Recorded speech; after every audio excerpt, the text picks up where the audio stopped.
Bueno, hermanos, buenas tardes, bienvenidos. Bueno, todavía no es tarde, pero casi, ¿verdad? Andamos un poquito retrasados aquí. Y estamos en el Catecismo de Heidelberg. Hemos llegado a la pregunta 39. O sea, no comenzaron la 39, ¿verdad? Terminaron la 38. Sí. Ok. Entonces, estamos en el Día del Señor 15, pregunta 39, donde pregunta: ¿es más importante que el Hijo de Dios muriera crucificado en vez de sufrir y morir de otro modo? Sí, porque solamente así tengo la seguridad de que Él cargó sobre sí mismo la maldición que estaba sobre mí, ya que la muerte de la cruz era maldita por Dios. Bueno, hermanos, aquí es un punto bastante importante, ¿verdad? Y a veces cuando se está enseñando a los niños, les hago esta pregunta: ¿hubiera sido igual si el Señor Jesucristo hubiera muerto ahogado o traspasado por una lanza o una espada o algo así, ¿verdad? Si le hubieran cortado la cabeza, hubiera sido lo mismo. Y claro, los niños batallan al principio para responderlo, ¿no? Porque a final de cuentas, pues muerto es muerto, ¿verdad? Uno no puede estar más o menos muerto, o estamos muertos o no lo estamos. Pero hay un valor doctrinal y también hay un valor salvífico en la muerte de Cristo, no en cualquier otro modo, sino en la cruz solamente.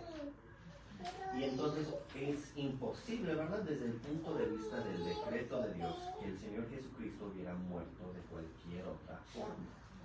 Y los raíces de esto se encuentran en el Antiguo Testamento, ¿verdad? En el Antiguo Testamento Dios había dicho que maldito es todo aquel que es colgado sobre el madero.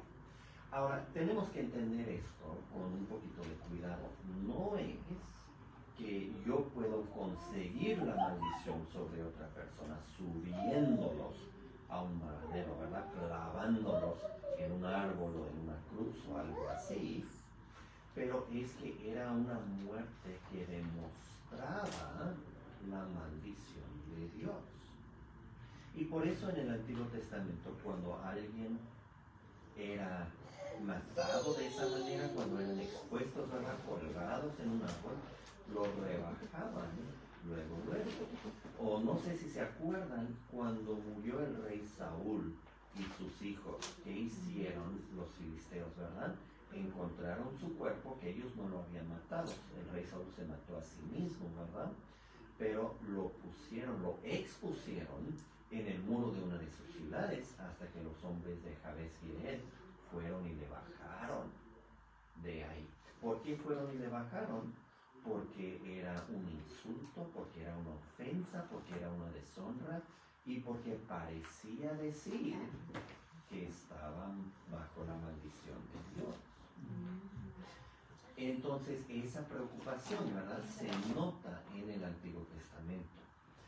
Ahora, claro, nosotros, el gobierno o los asesinos, no pueden... Belén, ¿me das permiso de continuar? Gracias, chiquita. Bueno, sé que dijo que no, ¿verdad? Pero no lo voy a tomar muy en cuenta. Entonces, no es que el gobierno o los asesinos puedan conseguir para nosotros la maldición de Dios colgándonos, ¿verdad?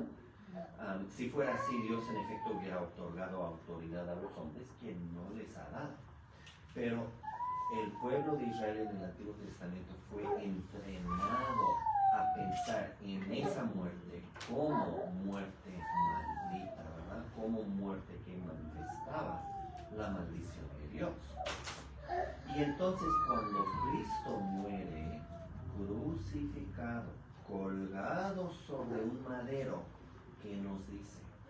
Nos dice que en la providencia de Dios, Él verdaderamente sí es maldito. La maldición cae sobre Él, no por su propio carácter, ¿verdad? No por su personalidad, no porque Él se lo haya ganado, pero porque suple nuestro lugar.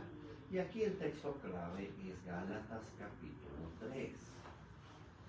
De hecho es lo que cita el catecismo, ¿verdad? Porque es el texto principal.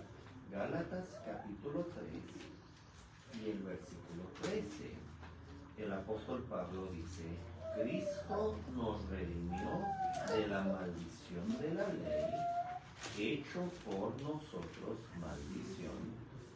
Y noten lo que dice en paréntesis: porque está escrito, maldito todo el que es colgado en un madero.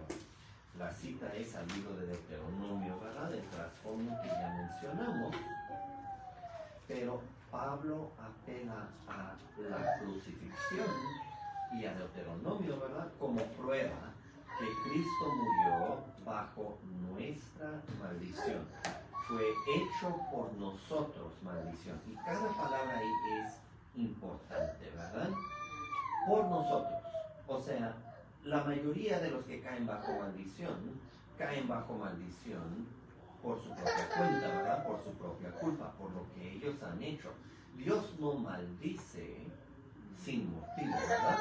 Cuando maldice a la tierra, cuando maldice al parto, cuando maldice a la serpiente, ¿por qué lo hace? Porque la serpiente y la mujer y el hombre han pecado, ¿verdad? En Génesis capítulo 3. Cuando pronuncia maldición, por ejemplo, cuando el pueblo de Israel se acuerda que 6 tribus están en una montaña y 6 tribus están en otra montaña, y los sacerdotes leen las bendiciones y las maldiciones de la ley, y una parte dice amén a las bendiciones y una parte dice amén a las maldiciones, ¿verdad? Pues, ¿qué dice? Maldito el que maldice a su madre y a su padre, por ejemplo, o maldito el que no cumple lo que está escrito, maldito al que se lo merece, en otras palabras, ¿verdad? Pueden leer acerca de esto en Levítico, en Deuteronomio 27-28, pueden leer acerca del cumplimiento de eso en el libro de Josué también, ¿verdad? Bueno, entonces la maldición sigue lo que se merece. La maldición no viene sin motivo, ¿verdad? De hecho, el libro de Proverbios lo dice. La maldición no sale de la nada.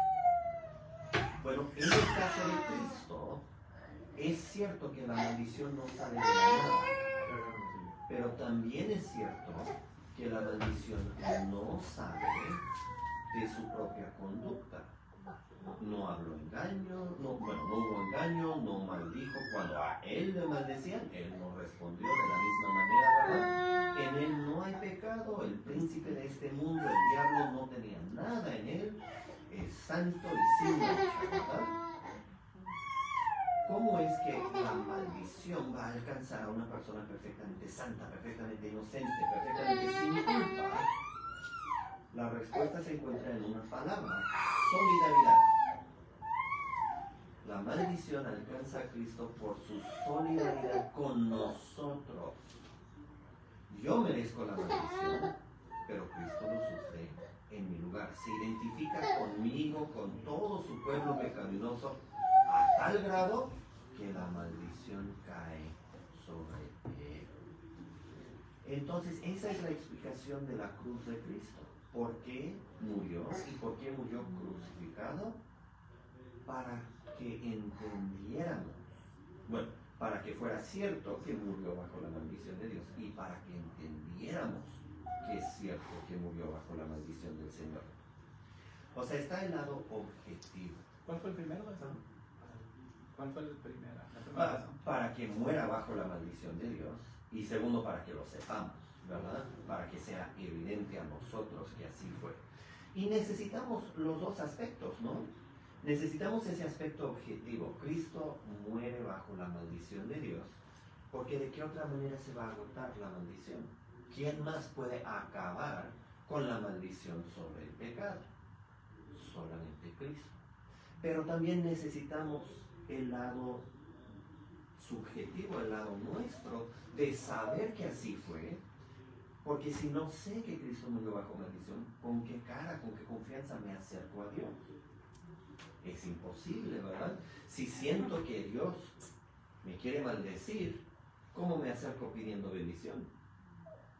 Pero si sé que la maldición se ha agotado en Cristo, ahora sí ya me puedo acercar. Ahora cuando mi conciencia me acusa, tengo la respuesta. Ahora puedo ver a Dios no como un juez airado que toma venganza terrible, sino como un Padre misericordioso quien me recibe por medio de Cristo. Y entonces es necesario que estas cosas sean ciertas y es necesario que estas cosas sean conocidas. Sin el conocimiento, por decirlo así, no se cumple la bendición. Bueno, y esto lo podemos entender, ¿verdad? Supongamos que estoy muy preocupado por mis biles, por las cuentas que se tienen que pagar, por las deudas que tengo. Y yo no lo sé, ¿verdad? Pero el pastor ha depositado $1 millón en mi cuenta. Bueno, gracias, pastor. Muy amable. Yo voy a esperar en También, ¿verdad? Bueno, si yo debo $100,000, ¿verdad? Por casa y carro y quién sabe qué tanto, y el pastor ha depositado $1 millón, esa deuda se puede solventar, ¿verdad? Fácilmente. Me queda más de lo que tengo que gastar. Qué lujo, ¿verdad? Pastor, estoy esperando. Así es.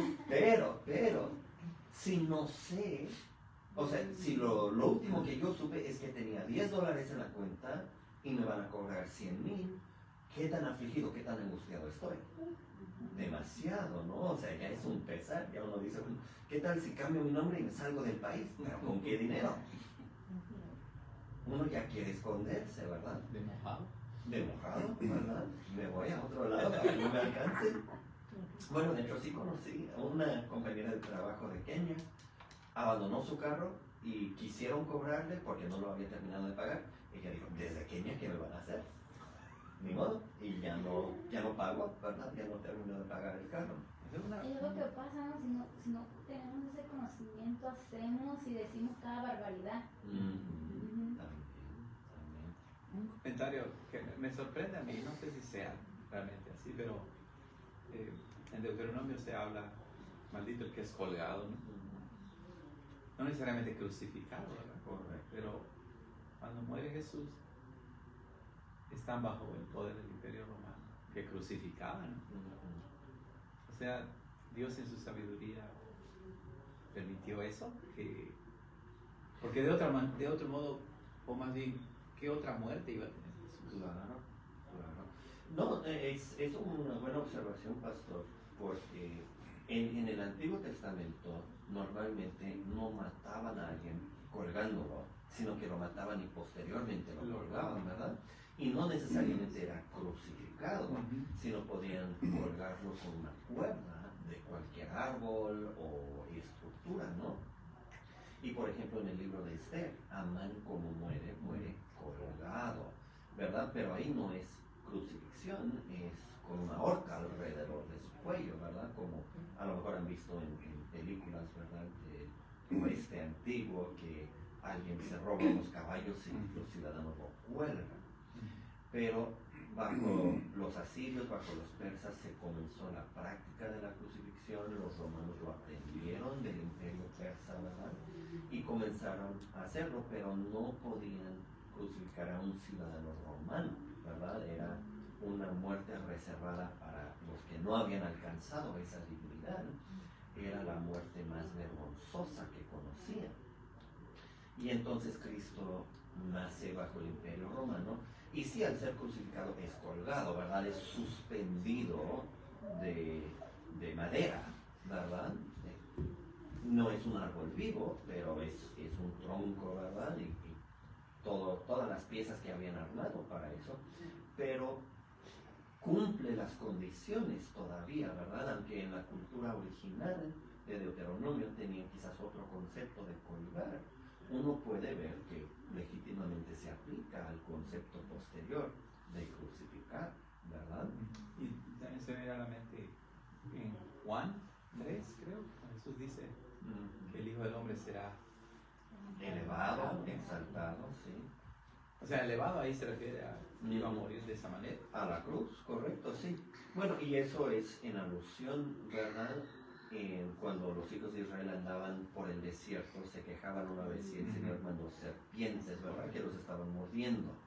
Y entonces Moisés clama al Señor y el Señor le dice que prepare una serpiente de bronce y que lo eleve, y entonces lo puso en una plataforma como una cruz para que se viera, ¿verdad? Para que se desplegara la serpiente de bronce. Y cuando uno sentía la mordida de la serpiente viva, uno miraba a la serpiente artificial y vivía. Ya esa mordida no era fatal. Bueno, Cristo mismo dice, ¿verdad? Cómo Moisés elevó o exaltó a la serpiente en el desierto, así el Hijo del Hombre tiene que ser levantado sobre la tierra, que sucedió en la crucifixión.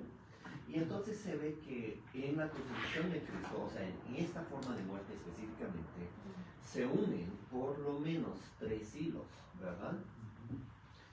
Se une el hilo del rechazo de la humanidad al ungido del Señor, ¿verdad? Porque el imperio romano lo rechaza por la instigación del pueblo judío de la manera más vergonzosa que pueden, ¿verdad? Porque no tienen una muerte peor.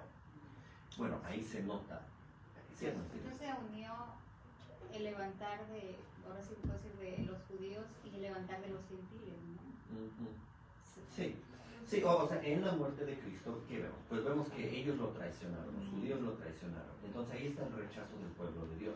Pero el imperio romano lo crucifica. Ahí está el rechazo del mundo en general, ¿verdad? Digamos, tanto judíos como gentiles rechazan a Cristo. Claro, hay algunos judíos y gentiles que lo reciben, pero el mundo en su totalidad rechaza a Cristo, ¿verdad? Por esa expresión. Ese es un hilo. El otro hilo es lo que menciona el pastor, ¿verdad? Que Jesucristo cumple el significado de la serpiente de bronce en el desierto. O sea, es significativo que es serpientes, ¿verdad? Porque es una alusión al diablo, la serpiente antigua, ¿verdad? Que bajo la forma de serpiente tentó a Eva y Adán en el jardín de Edén desde un principio. Y entonces Dios manda a serpientes que castigan a su pueblo. Pero el que mira a la serpiente es librado de la muerte. Uno diría, oye, pero ¿cómo? ¿Cómo es eso? ¿Cómo funciona? ¿Cómo es que la serpiente puede representar a Cristo? Nuevamente, es porque Cristo se identifica con nosotros. La serpiente es señal del pecado. El pueblo es atormentado y castigado por sus propios pecados.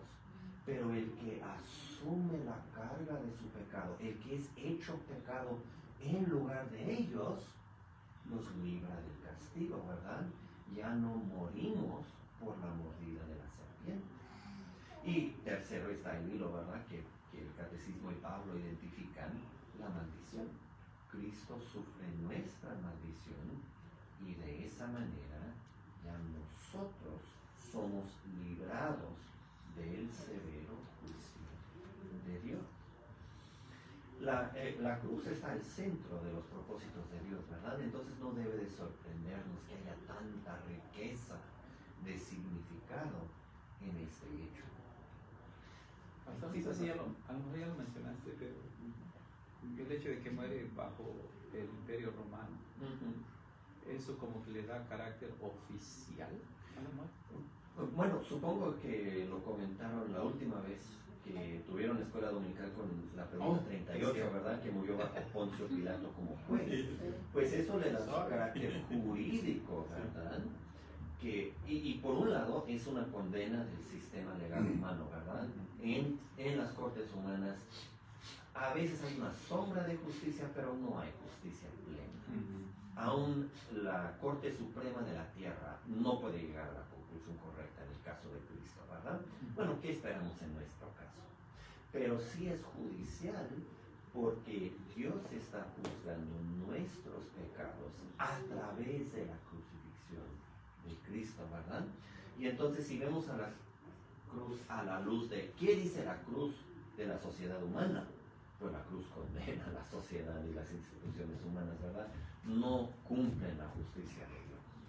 Pero si lo vemos a la luz del propósito divino, Dios mismo mantiene la honra de su ley, porque no se disminuye el castigo, ¿verdad? La amenaza había sido, si quebrantas la ley de Dios, si comen este fruto, morirán. Bueno, eso se cumplió en Cristo, ¿verdad? La pena máxima de la ley se le aplicó. Y entonces el hecho de nuestro quebrantamiento de la ley no se pasa por alto, no se olvida, se satisface, se soluciona, se corrige, porque Cristo recibe el castigo completo. Al mismo tiempo, y entonces en la cruz vemos la justicia, ¿verdad? Dios es tan inflexible en su justicia que no disminuye el castigo ni siquiera cuando es su propio hijo muriendo ahí, ¿verdad? Bueno, ¿cuántos jueces humanos condenarían a su propio hijo? Bien poquitos, aunque se lo merezcan. Pero Dios es juez perfectamente justo. Pero al mismo tiempo es misericordia, suma misericordia, porque ¿quién merecía el castigo? Nosotros. ¿Y quién lo sufre? Cristo. No podría haber justicia más estricta, no podría haber misericordia más amplia. Y el hecho que Dios en el mismo momento, en el mismo lugar de la cruz, puede unir la misericordia suprema y la justicia completamente inflexible, nos dice otra cosa de Dios. Nos dice que tiene una sabiduría infinita. Porque ¿a quién de nosotros se le hubiera ocurrido combinar esas dos cosas? Entonces en la cruz brilla la sabiduría como la misericordia y la justicia de Dios. Y se resalta la pecaminosidad del hombre, ¿verdad? Esto es lo que yo me merezco por mis pecados. Tengo una aplicación, no sé si sea correcta, pastor, pero en vista de todo lo que ya comentaste, pero particularmente de que en la cruz Cristo es hecho maldición y toma nuestra maldición. Pues, ¿qué sentido hay de tener otro mediador? No, en realidad, o sea, no hay necesidad para otro mediador. Y sugerir otro mediador sería reducir el honor único de Cristo, ¿verdad? Sería que Él compartiera ese mérito de haber llevado nuestro castigo con otra persona. Pero, ¿quién más estuvo en la cruz? Nadie más, ¿verdad? Es solamente Cristo. Y también, de manera de implicación, nosotros podemos decir, bueno, si Dios nos ha librado de maldición, debemos de andar por aquí, por allá, maldiciendo a todo el mundo. Parece una incoherencia, ¿verdad? Si es mi sumo gozo que he sido librado de maldición, ¿cómo voy? Que Dios maldiga a tal persona, que Dios maldiga a aquella persona. Y vemos el ejemplo de Cristo, ¿verdad? A Él sí le maldijeron, pero Él no respondió de la misma manera. Y Él dice que hay que bendecir aún a nuestros enemigos. Ahora, todavía hay otra forma en que se puede aplicar el concepto de la maldición, y esto es bueno. ¿Qué tal de los que rechazan a Cristo? ¿Qué tal de los que se oponen resueltamente a Cristo y nunca se arrepienten? Bueno, ellos sí serán herederos de maldición, ¿verdad? Pedro lo maneja en su epístola, pero toma del Salmo 34. Entonces podríamos buscarlo en el Salmo 34 para notar este punto.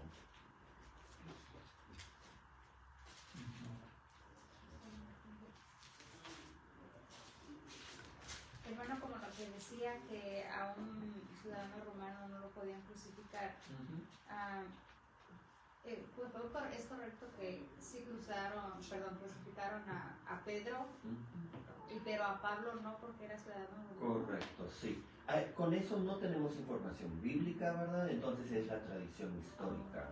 Pero según la tradición histórica, decapitaron a Pablo por ser ciudadano romano, ¿verdad? Le dieron una muerte más rápida, más digna, menos vergonzosa, mientras a Pedro lo crucificaron con su cabeza para abajo y sus pies para arriba.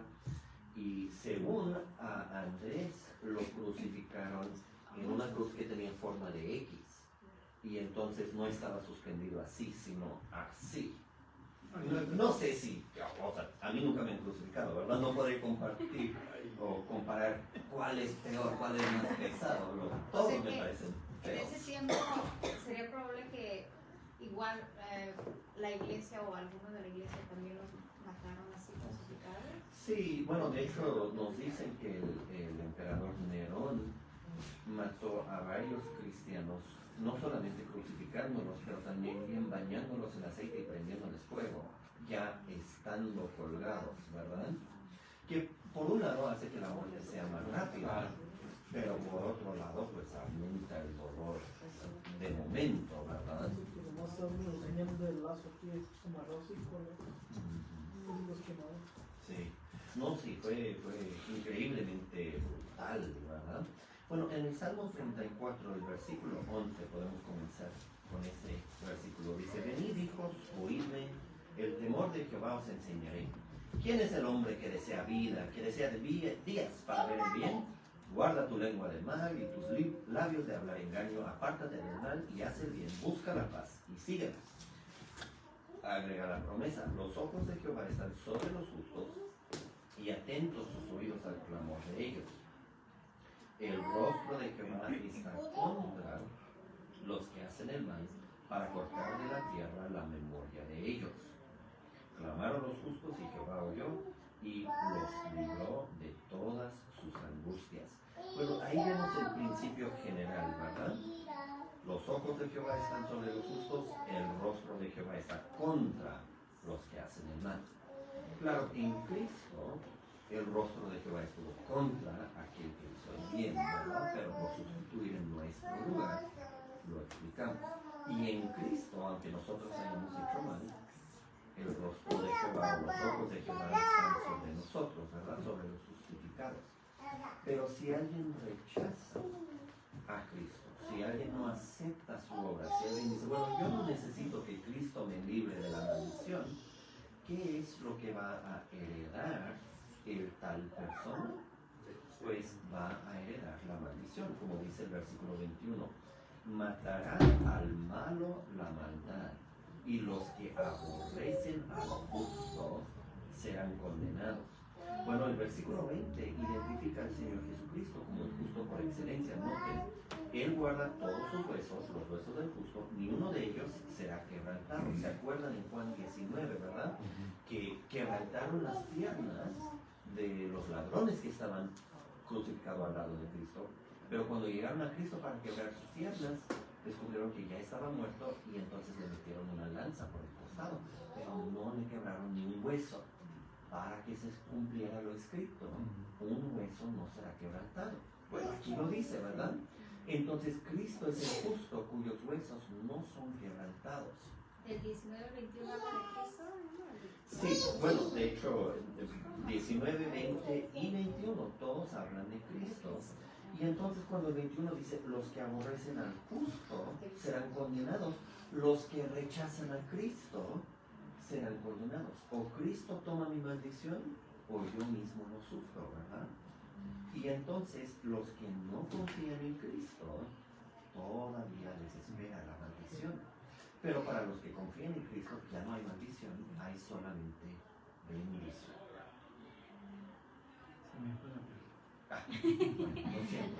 No hay ninguna Romanos 8, ¿no?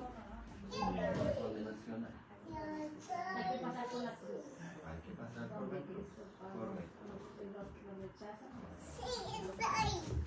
Así es. Bueno, hermanos, yo pienso que para la próxima podríamos comenzar con el día del Señor 16, ¿verdad? Pregunta 40. ¿Quién es él? En 8 días le toca. A lo mejor en 8 días va a tener el hermano John y la hermana María, o por lo menos la hermana María, ¿verdad? Hay que ver. Sí. Dice que no se esperaba que estaban pastor de mí. Vamos a orar para terminar. Nuestro Dios, gracias te damos por tu palabra, por la profundidad de los eventos de la historia de la redención, sobre todo hoy por la crucifixión de Cristo, por su solidaridad con nosotros, por su muerte vicaria como nuestro sustituto. Señor, ayúdanos a seguirlo a Él, a confiar en Él y a recibir de Él todas las bendiciones que has preparado para quienes pertenecen a Jesucristo. Bendícenos en el resto de este día, Señor, que te honremos por nuestra plática y por nuestra conducta. En el nombre de tu Hijo Jesucristo. Amén. Amén.